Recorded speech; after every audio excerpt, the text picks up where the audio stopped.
ಈ ರಾಜ್ಯದ ಮುಖ್ಯಮಂತ್ರಿ ಆದಂತ ದಿನದಿಂದ ಈ ಅಧಿಕಾರ ಪಡೆದ ನಂತರ ಸ್ವಂತಿಕೆ ಅನ್ನೋದು ಇಲ್ಲ ಅವರಿಗೆ. ವಿಧಾನಸೌಧದ ಮೆಟ್ಟಿಲ ಮೇಲೆ ತಲೆಬಾಗಿ ನಮಸ್ಕಾರ ಮಾಡಿದ್ದೀವಿ. ಅದು ಅವರ ಸ್ವಂತ, ಅವರ ಇರ್ತಕ್ಕಂತ ಗುಣ ಅಲ್ಲ.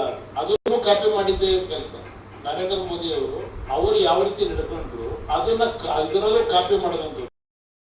ನಾನು ನಿಮ್ಮ ಮುಖ್ಯಮಂತ್ರಿ ಅಂತ ನಾನು ಹೇಳುತ್ತಿದ್ವೇ ಇಲ್ಲ.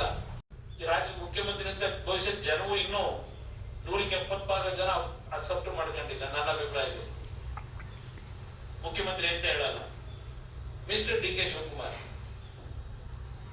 ನೀವು ನನ್ನ ಮೇಲೆ ಏನು ಅಪಾದನೆ ಮಾಡ್ತಾ ಇದ್ದೀರಿ? ಪೇಪರ್ ಇಟ್ಕೊಂಡು ಏನೋ ಪಾಪ ಹೇಳ್ತಾ ಇದ್ದೀರಿ. ಪಕ್ಕದಲ್ಲಿ ಅಕ್ಕಪಕ್ಕದಲ್ಲಿ ಬೇರೆ ಕೂರಿಸ್ಕೊಂಡಿದ್ರಿ, ಅವ್ರ ಬೇರೆ ಕಿವಿಲೇನು ಹೇಳ್ತಾನೆ ಇದ್ರು. ಇಲ್ಲಿ ಪ್ರಶ್ನೆ, ಈ 20 ವರ್ಷದಲ್ಲಿ 2013 ಬಿಜೆಪಿ ಸರ್ಕಾರ ಬಂದು ಬಿಟ್ಬಿಡಿ. 2009 ಅವ್ರೇನ ಟ್ರೈ ಮಾಡಿದ್ರು, ಅದರಲ್ಲಿ ಮತ್ತೇನೋ ಜಾಗತಿಕ ಟೆಂಡರ್ ಕರೆದ್ರು, ಯಾರು ಬರ್ಲಿಲ್ಲ. ಇದನ್ನೆಲ್ಲ ಹೇಳ್ತಾ ಹೋಗಿದ್ರಿ.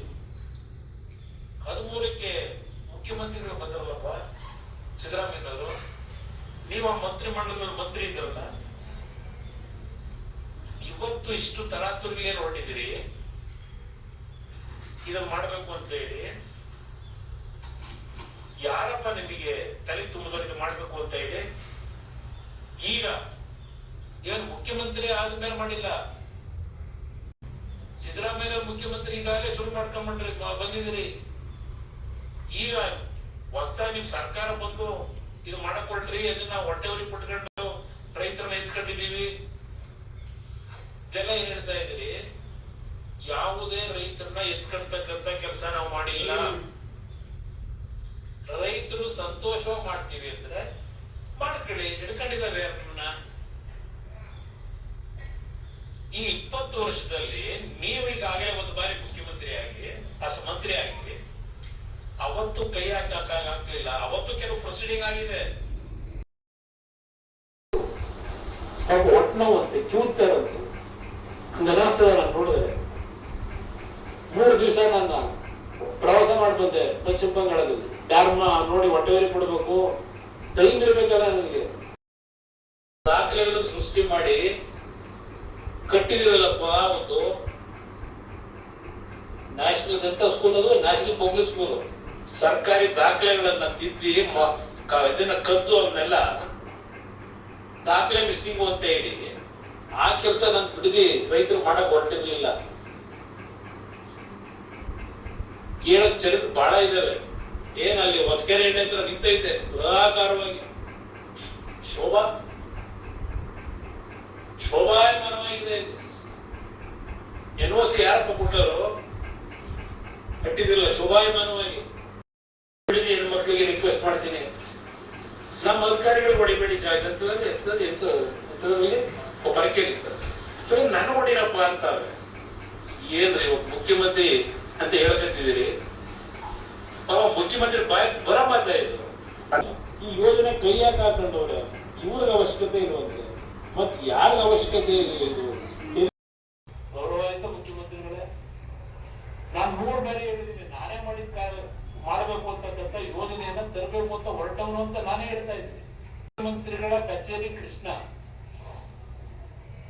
ಈ ಯೋಜನೆ ಬಗ್ಗೆ ಚರ್ಚೆ ಮಾಡಿದಾಗ ನಮ್ಮ ಅಧಿಕಾರಿಗಳು, ಬಿಡದಿ ಭಾಗದ ರೈತರುಗಳು, ಮುಖಂಡರುಗಳು, ಎಲ್ಲಾ ಪಕ್ಷದವರು ಕರೆದು 3 ಸಭೆ ಮಾಡಿದ್ದೀನಿ. ಆ 3 ಸಭೆಯಲ್ಲಿ ಜನಗಳು ಕೊಟ್ಟಂತ ಅಭಿಪ್ರಾಯಗಳು, ಹೆಣ್ಣುಮಕ್ಕಳು ಸಹ ಬಂದಿದ್ರು ಆ ಸಂದರ್ಭದಲ್ಲಿ. ಕೇಂದ್ರ ಸರ್ಕಾರ ಒಂದು ಆಕ್ಟ್ ಅನ್ನು ತಂದು 2005 ಎಲ್ಲಾ ರಾಜ್ಯದ ಮುಖ್ಯ ಕಾರ್ಯದರ್ಶಿಗಳು ಪತ್ರ ಬರೀತಾರೆ.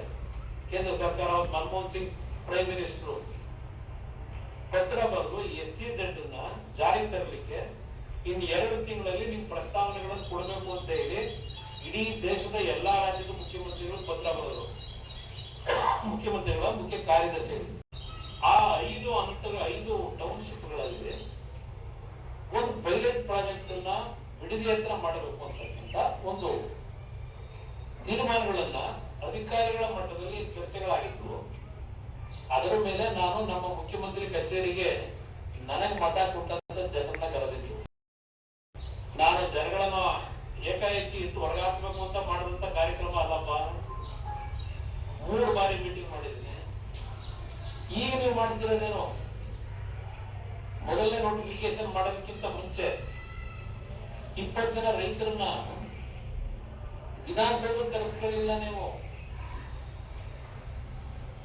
ನೀವು ಕರೆಸ್ಕೊಂಡಿದ್ದೆಲ್ಲಿಗೆ? ನಂತರ ಯಾಕೆ ಎಚ್ ಕೆ ಪಾಟೀಲ್ ಅವ್ರನ್ನ ಜೊತೆ ಕೂರಿಸ್ಕೊಳ್ಳಿಲ್ಲ? ಇವತ್ತು ಎಂ ಬಿ ಪಾಟೀಲ್ ಕೂರಿಸ್ಕೊಂಡಿದ್ದೀರಿ. ಎಂ ಬಿ ಪಾಟೀಲ್ಗೆ ಗೊತ್ತು ನಮಗೆ. ಎಂ ಬಿ ಪಾಟೀಲ್ ಎಲ್ಲ ಸತೀಶ್ವರ ಸಮಿತಿ ಇದ್ದಿದ್ದು. ಅವತ್ತು ಸತೀಶ್ವರ ಸಮಿತಿ ಚೇರ್ಮನ್ ಎಚ್ ಕೆ ಪಾಟೀಲ್ ಅವರು. ಎಲ್ಲಿದೆ ಆ ರಿಪೋರ್ಟ್? ಸತೀಶ್ವರ ಸಮಿತಿದು ಇಡೀ ಜನಗಳ ಮುಂದೆ ವಿಧಾನಸಭೆಯಲ್ಲಿ ಚರ್ಚೆ ಆಯ್ತಲ್ಲಪ್ಪ. ಸಭೆಯಲ್ಲಿ ನೀನು ಭಾಗವಹಿಸ್ತೀಯಲ್ಲಪ್ಪ.